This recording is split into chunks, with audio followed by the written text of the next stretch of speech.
Tomorrow I die, and today I would unburthen my soul. My immediate purpose is to place before the world, plainly, succinctly, and without comment, a series of mere household events. In their consequences, these events have terrified, have tortured, have destroyed me. Matt, what's going on, my friend? Are you practicing for the big play already? I am. Yep. Oh man, this is exciting. I guess I should introduce you to everybody at home. This is my buddy Matt. He's the new director for the Salisbury Players for this exciting new Edgar Allan Poe play that's happening.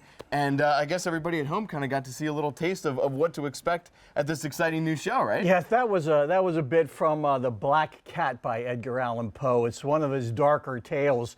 And but we have a number of other tales by him. We do the classic The Raven and The Telltale Heart. Most people know that. The Mask of the Red Death.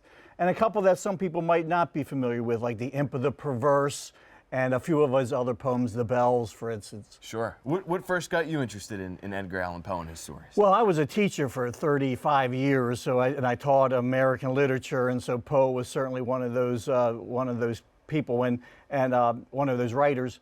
And the students were certainly attracted. The people are still attracted to Edgar Allan Poe, even after all these years. Yeah, absolutely. Yeah. Now, of course, everything that Edgar Allan Poe did was written on paper. Right. How does that translate to the stage? Well, what's nice about it is that I was able to find the pieces for this particular show where most of them are in the first-person narration, or so the narrator he tells the story. In The Telltale Heart, he's nervous, very, very nervous, and he talks about how he kills the old man and puts him out on the floor, as you recall some of that. And The Raven, again, the character has the bird visit him, so he's able to tell that story. And The Black Cat, the guy's ready to be put to death for murdering his wife, actually, and so it all lends to a monologue that a person can just tell that story that way. So it really works out well. And he was such a literary artist in terms of writing scary stories, and this is the perfect time for people to see it, especially with Halloween coming up, right? Right. So if you want to get your Halloween scare on early, it's great to come out and see this show. I love that. Yeah. You've been doing the show for 5 years, you were telling me? We did. We started way back when right after the coronavirus hit. In fact, that's what enabled me, because when everything shut down, I was able to go and take that story, The Black Cat, and memorize it. And it's about 20 minutes of memorization, so it was quite a challenge. And so then I reached out to other community player members and to take on those roles, to take on those stories, and they did. And then I just developed it into a show. I love that. And how do you keep things fresh year after year? Well, we wind up sometimes incorporating new shows and new stories into it. That's one way that we do it.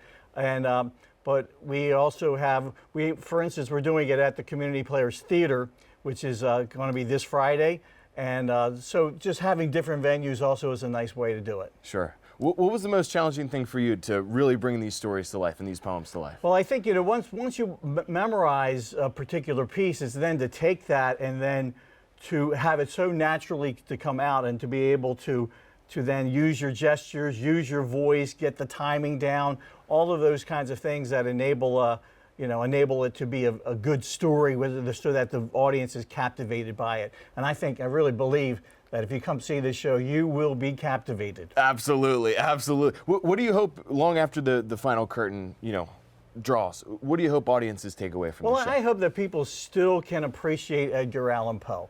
And he, believe it or not, he wrote comedies, and he wrote some other things that weren't dark. But since it's Halloween, I think we want people to get a better appreciation for his darker side, which I think most people know. But here to actually take the story from the page and put it into, and you can see the person do it, I think that's pretty exciting. I couldn't agree more. And it's amazing to have somebody like Poe who's had just such a lasting legacy, that legacy continuing on with amazing arts just like this, right? Right. Now, we also have Edgar, one of the characters plays Edgar Allan Poe, and so he talks about his life. We also have someone play his mother and someone play his wife. So we bring that out as well. So we get the biography of Poe explained, as well as the telling of the stories. This sounds like an exciting play for people to see. Are tickets still available? Oh, yes. So to get tickets, you call 443-235-3272, or you simply show up at the venue. You can pay at the door. It's $10 admission. Again, we're doing it at the Players Building on Utters Cross Road in Salisbury this Friday,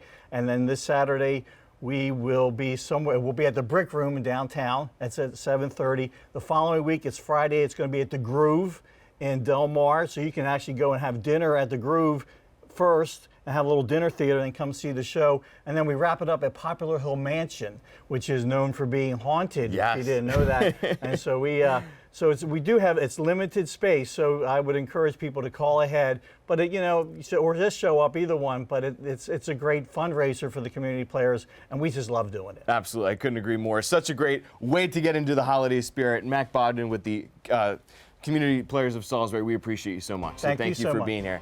Stick around, DelmarvaLife, we'll be right back.